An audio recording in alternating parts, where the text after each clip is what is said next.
But right now we need to get this thing off. So our last option is just to break that tube loose.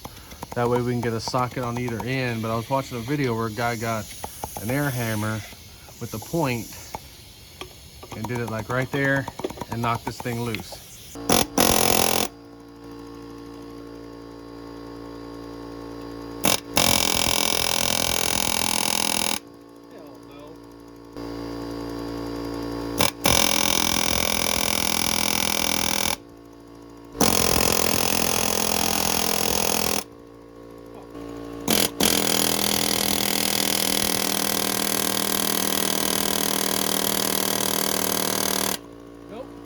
So this is all stock 1978 L28, and you can see it gouged in there really good and it held.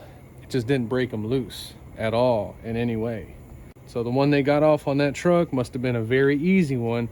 If you notice, it was up there by the carburetor. We're gonna go in and break this pipe off, hammer a socket on there. That's the only way we can get these things off, so let's go ahead and do it.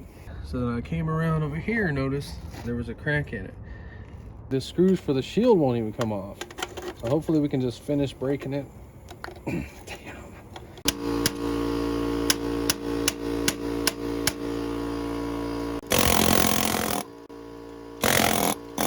So it worked for something.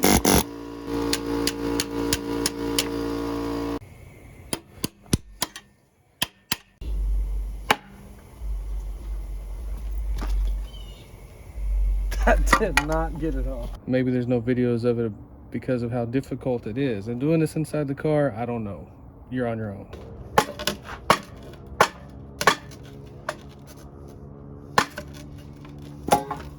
So since that was threaded into aluminum, we were able to break that one loose. So I guess that's one of your options. Okay, so we can still clean that all up and use this. What we need is a 15/16 6-point.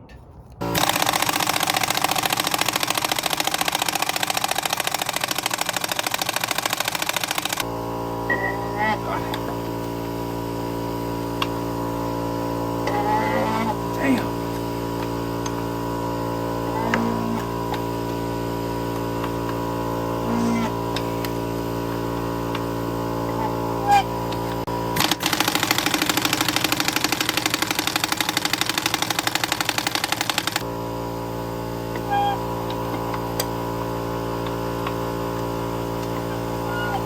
I'm gonna go on a vise and try to get this separated.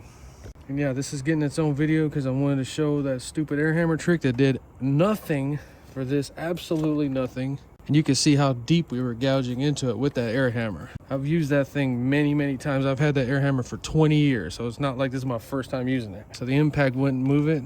So I would recommend a 3/4 inch impact with maybe 150 PSI. I would probably bust it loose on the first try. Busting these two off or separating these two is actually very easy.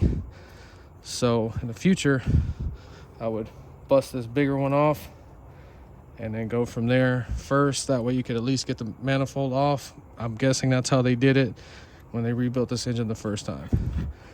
That took me like 10 seconds to get those two apart, but I had this in the vise and the 15/16 wrench on that. We got to get that steel pipe out now. Hopefully I can find a little piece, but this is all savable. Well, that's it. 280Z EGR tube removal. A lot of videos removing that. Anybody could remove that. I'm not even going to include that in the video. If you enjoyed this video, please like and subscribe, and thanks for watching.